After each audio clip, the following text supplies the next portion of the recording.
Hello everyone, my name is Makeda Voletta, also known as the Body Scientist. And in case you don't know me, I have a background in exercise and sports science, nutrition science, and prior to that I was a biotechnology major. So I am very much into the health sciences, especially as it pertains to the body.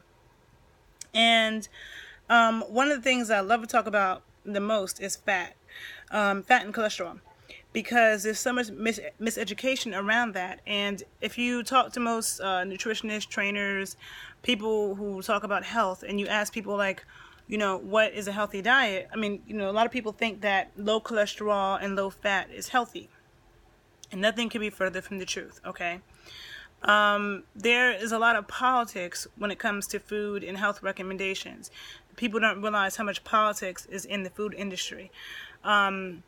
And there's a really good book called Food Politics, written by a woman named Marion Nestle, that was required reading in my graduate program at Columbia.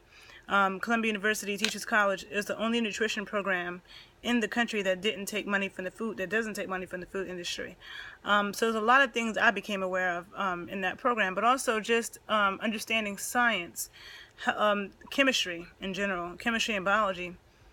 Then we learn about how fats and cholesterol are very important and critical for maintaining the integrity of our cell walls.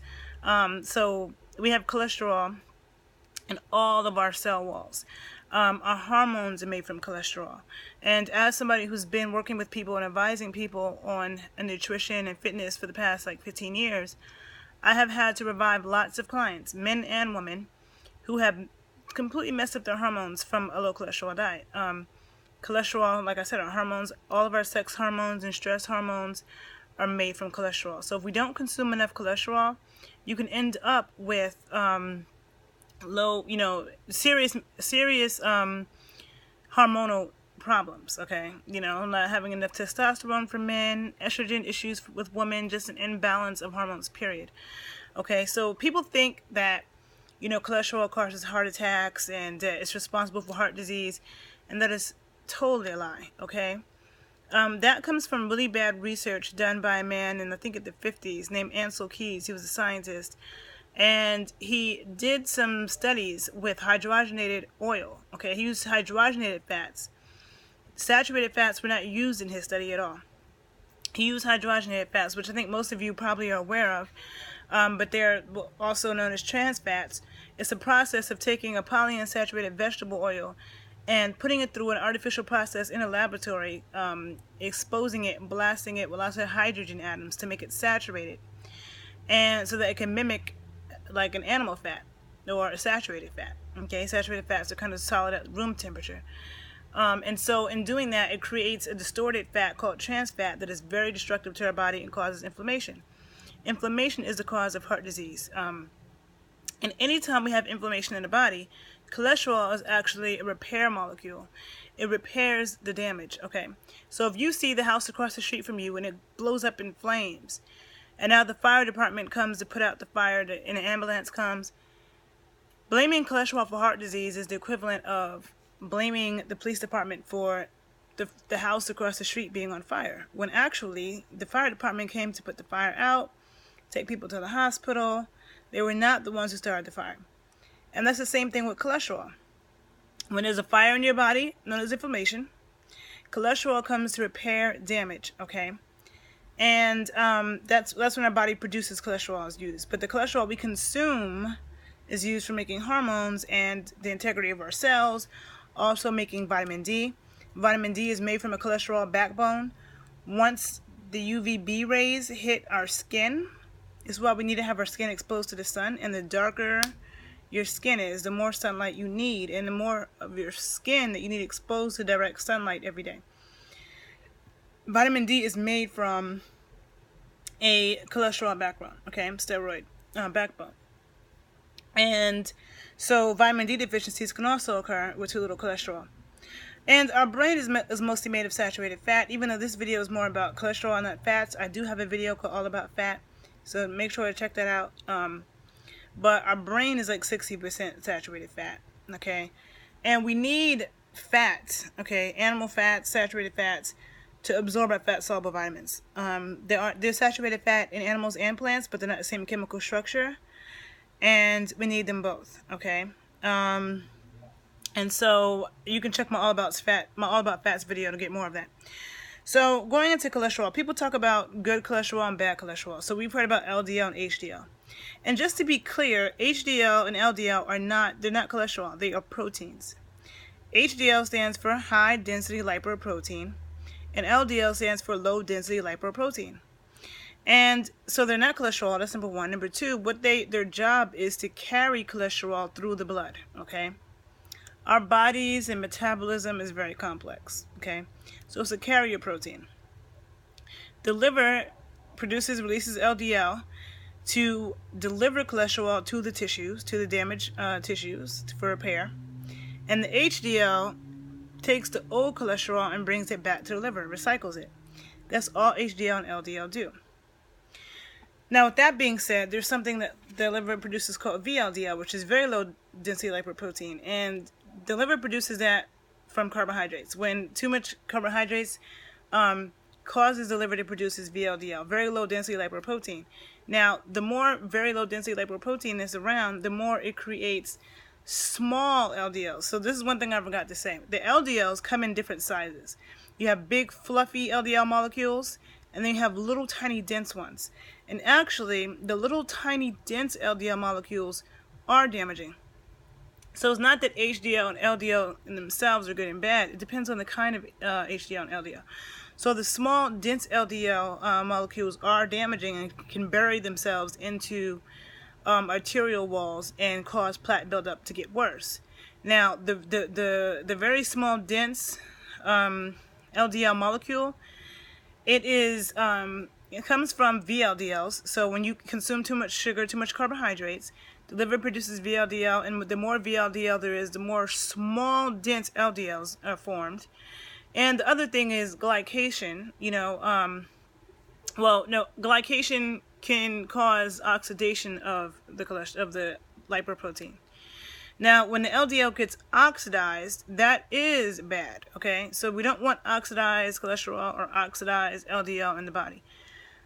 Because they do cause damage. So the smaller, dense LDL proteins are a lot more susceptible to oxidation. They're a lot easier to oxidize. Those are the ones that become glycated and oxidized. Okay, so consuming sugar, number one, is going to increase actually the bad cholesterol, which is actually a protein called LDL, and it's the small, tiny, dense LDLs that are bad. LDL in itself is not inherently bad.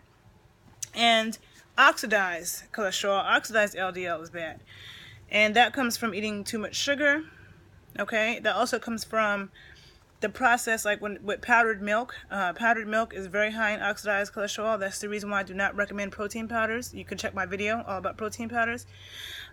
Skim milk, low-fat milk, they also have milk powder in it because all of the low-fat, any milk that's not full fat, they've used some protein powder. I mean, not protein powder, milk powder, dried milk powder. So anything with dried milk solids, milk powder, protein powder, all of that stuff is bad and has oxidized cholesterol. When you're consuming whole milk, whole organic grass-fed milk, preferably raw, the cholesterol in that is super nourishing for your endocrine system, super good for your brain and your hormones and all of that stuff, okay? Also, we need cholesterol to send for the synapses, for the formation of synapses in our brain, and also for the transmission of messages of synapses in our brain. Low testosterone can cause erectile dysfunction in men. And, I said low testosterone. Yes, but low testosterone can come from low cholesterol because cholesterol is the backbone of testosterone. So if you're not eating enough cholesterol, you can very well end up with a testosterone deficiency, and that in turn can cause an erectile dysfunction, low sperm count, and decreased sex drive. Now, if you look at the studies with Lipitor is shown to decrease a man's sex drive and also cause erectile dysfunction, and that's because of how it inhibits cholesterol. Okay, cholesterol is very important. Let me see, what else did I want to say about cholesterol? It also lubricates our skin, okay? Lubricates our skin, and our brain and nerve tissue have the highest concentration of cholesterol in our bodies. Our brain and nerve tissue. So diseases like multiple sclerosis and stuff like that is actually linked to eating too little fat and cholesterol. And probably too much of the bad fats like soybean oil and canola oil and stuff like that. Bad news, okay? It's documented that people with low cholesterol actually have serious cognition problems. And study after study after study shows that people with low cholesterol actually die sooner, have more heart attacks, and have a lot more health problems. And if you don't believe what I'm saying, you can check my links below. And you can also do your own research. Research it, okay? Because that's what I did. I went and I found the studies and I read them. If you don't have a background in science, it can be hard to read them because you don't understand how studies are done. You don't understand that scientific world. And most healthcare practitioners are too lazy to do it. You know, they just listen to what they've been told. But I actually went and read and dissected the studies and saw this. And now I see that even on YouTube, there are other doctors and PhDs who are saying exactly what I'm saying. Also, let me see. I think that may be all I have to say about cholesterol right now. So I think you guys got a good, the point. And please check my video all about fats. There's 2 of them. And if you like the video, please follow my page, share the video, check out my blog, thebodyscientist.com. And you can follow me on Instagram at the_body_scientist. And you can find me on Facebook at Makeda Voletta _the Body Scientist. I hope this video was helpful, and have a great day, people. Oh, and remember, I'm also always available for evaluations. I work with clients from a distance, from, in person, everything, okay? So my email address is below as well, in case you need to contact me. Peace out. Eat your cholesterol. Lots of good animal foods, okay? Grass-fed dairy, grass-fed meat, pasture eggs, pasture pork. Local grass-fed pasture animal products. Okay, so I'm gonna stop talking now, make this video too long. Thanks for listening, people. Hope it was helpful.